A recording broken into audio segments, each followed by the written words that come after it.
I have a question to our Serbian colleague. If you were able to change something in the European Union rules as a representative of a candidate country, could you determine which one should be changed? Well, this is not an easy question. So I will. The first thing that comes to my mind is the thing I think about the most, and this is the state aid rules. I think that in that area we are not. Well, the rules are there, the European rules are there, but frequently we depart from them, and instead of creating some specific rules regarding specific areas of the economy and to recognize that there are differences, we tend to say that the rules are the general ones, etc. And whenever there is a problem, there is a wave of the adoption of some specific rules which are applicable temporarily. So I think that, for instance, when there was this latest economic crisis, we have adopted new rules applicable to the banks almost overnight.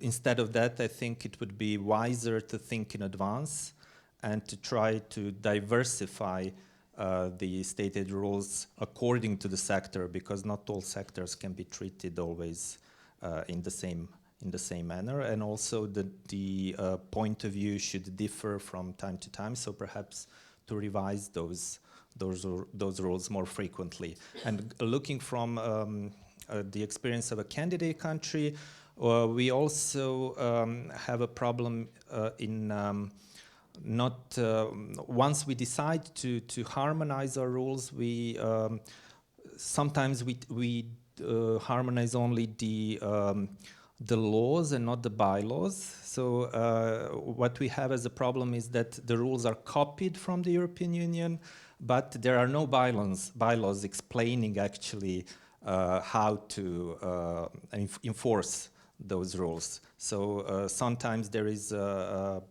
problem for the enforcers on how to enforce. Frankly speaking, since Croatia entered the European Union, it's much easier for enforcers in the public administration in Serbia, because the language is more or less the same. So they can read the EU bylaws in Croatian. But before that, I'm afraid that there was this problem of misunderstanding the rules that were simply copied without taking any account of the national context.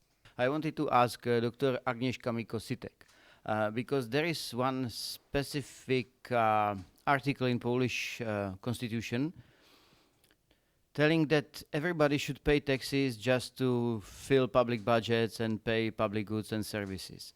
Is it just a proclamation, or was it used by Polish Constitutional Court? Thank you. Tak, jest w polskiej konstytucji taki przepis, to jest artykuł 84 konstytucji, który rzeczywiście zapewnia, czy stanowi taką gwarancję zgodnie z zasadą pewności, prawda, prawa podatkowego, że każdy jest zobowiązany do tego, żeby płacić podatki w Polsce, ale również inne daniny publiczne. I rzeczywiście w orzecznictwie Trybunału Konstytucyjnego ta zasada absolutnie się potwierdza. Zresztą w ostatnich latach w Polsce bardzo wiele w tym kierunku działań podjęto, żeby rzeczywiście ta zasada w praktyce była realizowana. Indeed, in the Polish Constitution, Article 84 stipulates that everyone is obliged to pay taxes and other public burdens. And it is not only a proclamation, because the Polish Constitutional Tribunal indeed tries to enforce this rule. And in the recent years, there have been a lot of effort put into making that regulation, let's say, effective regulation, especially in terms of the value-added tax. As an internal agent here now, I would like to ask the presenters of their opinion on the recent developments on EU level. I think it's very much connected to our topic now. because last month the EU came up with proposals concerning the so-called BFIT initiative, which means that the EU wants to start the procedure of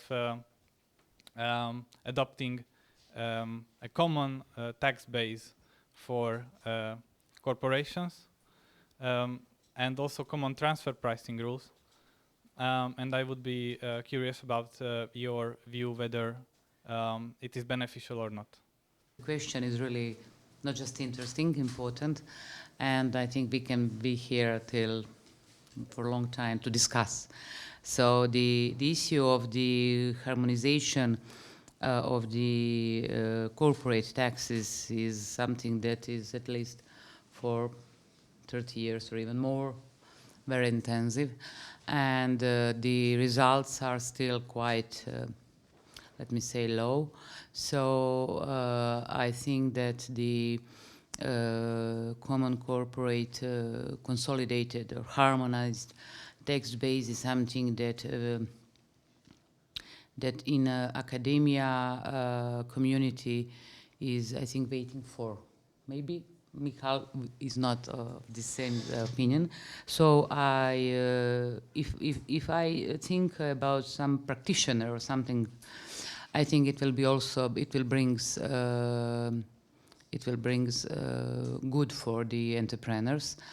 But I'm not sure how colleagues are familiar with some similar things in a taxation field, but I think the colleague Balázs mentioned advance rulings, for example. It is the instrument of the tax procedure. It brings tax security. It is something about the future transactions, and administrative bodies, tax authorities are obliged to follow when they issue such a tax ruling. But for a long time, taxpayers were reluctant. They didn't, let me say, use such an instrument that brings tax security and some other, let me say, important things in a taxation. So I think the similar will be with the consolidated, harmonized tax base. And the tax base, I think, is the most important thing in a taxation. Tax rates are something that are very interesting for people. Is it 10 or 20 or 30? Is it 1 or 50? But the thing and the most important thing is tax base. So in that context, I think it will not be so easy to implement, but I think in some longer period it will be very good for the legal security. Of course, the taxpayers will not will hardly not just avoid or misuse some opportunities, so it will be much easier, much precise. But as every new thing in a taxation, usually it is not something that taxpayers will accept easily. So yes, I think it's a good instrument, but let's wait. Yes, thank you. And Michal, I think. Yeah, I have to. Transfer pricing is an issue of tax frauds, and I believe that this would be fine to harmonize these rules concerning transfer pricing, because this is why also this is why we have EU to help us, meaning EU member states, to fight with tax evasions. For CCCTB, that consolidated tax base, I'm afraid that there is another issue. We have to solve first what is accountancy. If we don't have the same accounting rules, we cannot have one rule how to create a tax base. So this is very problematic, and so I'm skeptical at the moment. Maybe in longer future we will need this, but first let's talk about accounting rules, and then let's talk about tax base. And Natasha has also mentioned advanced tax rulings. This might be a good tool, but also seeing the practice in many states, it can be problematic. For example, in the Czech Republic, you can use these advanced tax rulings only in very limited possibilities. Let's say up to 20, not more in the whole tax law. In Poland, you can use it almost everywhere. And they are issuing thousands of tax rulings every year. And then also, if you have different tax offices issuing different advanced tax rulings on the same situation, where is the principle of equity? Meaning, should it be the tax office, regional tax office, or should it be some national body to unify the practice? And the other example how these tax rulings were in fact misused was Luxembourg. And in Luxembourg, it was one guy, just one guy, who was issuing these advanced tax rulings. At the end of the day, the case went to European Commission and European courts, because companies, generally all companies in Luxembourg, were paying zero tax. And it was seen as a state aid. In fact, done by one guy who was issuing advanced tax rulings in Luxembourg. So also, let's think about advanced tax rulings, but maybe we should have some European body issuing these. It's not easy to answer, to be honest. I don't have any solution, but it's complicated. Michal mentioned in his presentation that it's much more likely that the tax basis will be harmonized first, and maybe afterwards the tax rates. And now we can see that it's a bit the other way around, even though just for a very limited number of corporations, because the global minimum tax was introduced.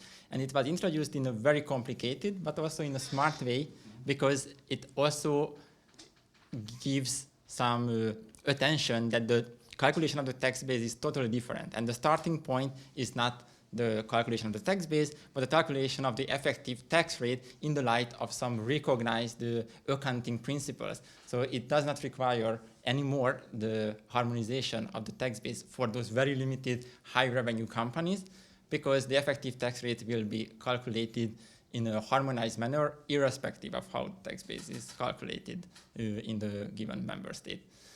But of course, it also comes, the global minimum tax, with such a huge compliance burden that, for example, for a small or medium-sized enterprise, it will be absolutely impossible to comply with it. Also, for these very huge multinationals, it will be quite a challenge starting from next year.